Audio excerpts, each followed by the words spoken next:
Hey guys, Sid, I'm Rain here. We're going to be doing kind of a dual MOS profile today, and it's on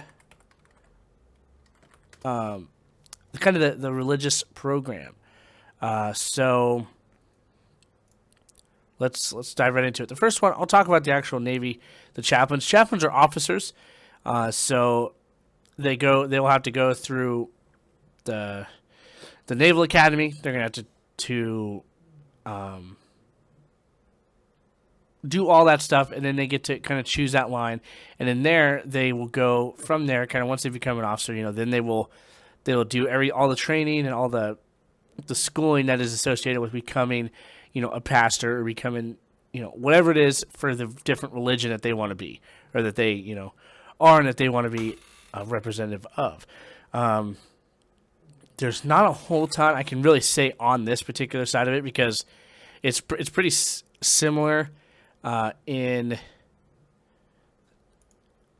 the sense that it you bust out the Naval Academy, you become an ordained clergyman. So it's a lot of work, and it's years and years and years of training and stuff that you got to go through.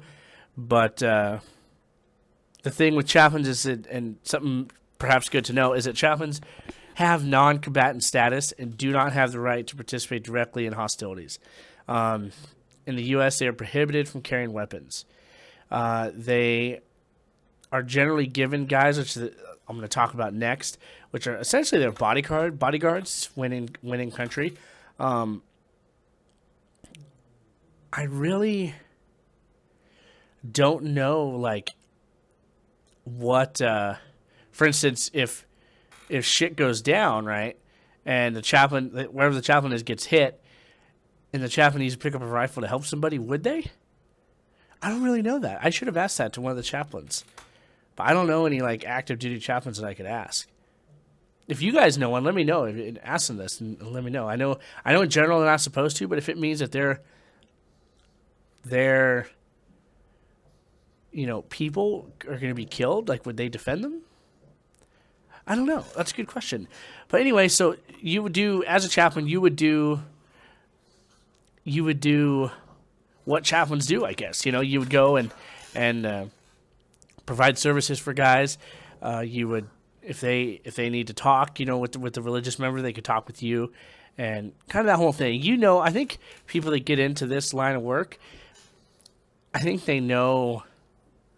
Where was I going with this? I think they kind of know the general idea of what kind of work they do. Essentially, the work that you do here in the States, you'll do in the military, and you'll do in country. Obviously, a little over the place because you're not in an actual chapel, and able to provide normal services. Our chaplains, they'd come out before we'd go out on patrol, if they were around, and they'd offer, to hang out around the Humvee, and they'll do the little sermon, and they'll bless whoever wants to be blessed, and then we go out and we do our thing, and they go do theirs. So it's obviously a little different than here in the States, but in terms of what you have to know and kind of the general practices, it's pretty much the same. So the one which I imagine most of you would be interested in would be the religious program specialist. Now these guys, they are, most of the time, they simply assist the chaplains however they need, preparing all their stuff, getting everything in order, stuff along those lines. In country, they are their bodyguards. The ones I saw, cool dudes, they carry shotguns, and they plus their sidearms, and they were there to defend the chaplain until the very end. And in a place like Iraq and Afghanistan, I think that job definitely takes on heightened meaning, because when you're fighting against people of an Islamic faith, especially the extremist versions of that faith, they are not a fan of our religion. And so if they get the opportunity to take out, a Christian religious leader, they're going to do it. And so those guys definitely took their job very seriously, which I can't blame them. Their only goal in life in country, I think, is to keep that guy alive, guy or gal, and it's an interesting job, certainly. But since you support clergy of all faith in the facilitation of the religious activities. I imagine you probably get a choice, if you're a Christian, that they'll allow you to work with a Christian pastor or whatever, but I don't know. Provide physical security for the chaplain during field exercises and in combat environments. You'll maintain any records. Oh, God, I'm going to jack this up. Ecclesiastical documents, which I have to imagine is religious sort of form for sort of documents. You'll operate, manage, and maintain the facilities afloat. So if you're on a boat or ashore, in country or whatever, you'll prepare the devotional stuff, the religious education materials, audiovisual stuff. You'll make sure all the PowerPoint programs, whatever else the chaplain uses, you'll make sure that shit's ready to go. You'll handle logistics for all that kind of stuff when it comes to the religious aspects. So kind of cool. You'll work directly into the oversight of a Navy chaplain. So whatever chaplain you get, that person is your boss. So let's see what else they got. Work environment, it could be anywhere. I mean, plain and simple, hospitals, you can help you combat situations. Anywhere these chaplains go, you'll go. So you'll do your boot camp in the Navy. You'll go to the Naval Chaplaincy School and Center at Fort Jackson, South Carolina, where they receive their 8 school training for 8 weeks. From there, they attend a sea school for 5 weeks of Marine combat training. So you'll kind of learn some of the stuff that we do. And you'll learn probably like executive protection type stuff as well to be able to protect these guys. Because it's a different form of protection, really, than the normal combat stuff that you learn.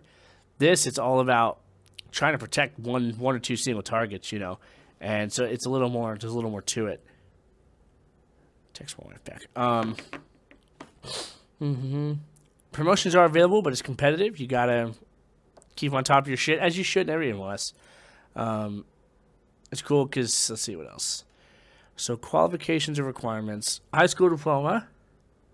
You got to be an enlisted sailor to do this side of it, to do the protection side of it.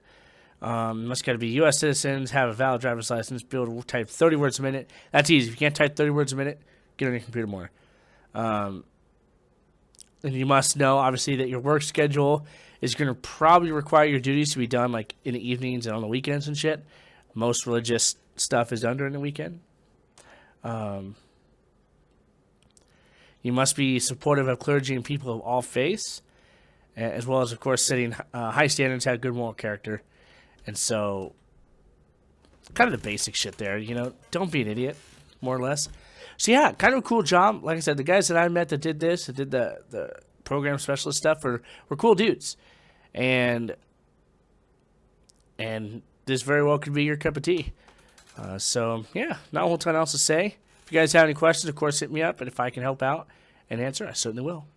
Semper Fi.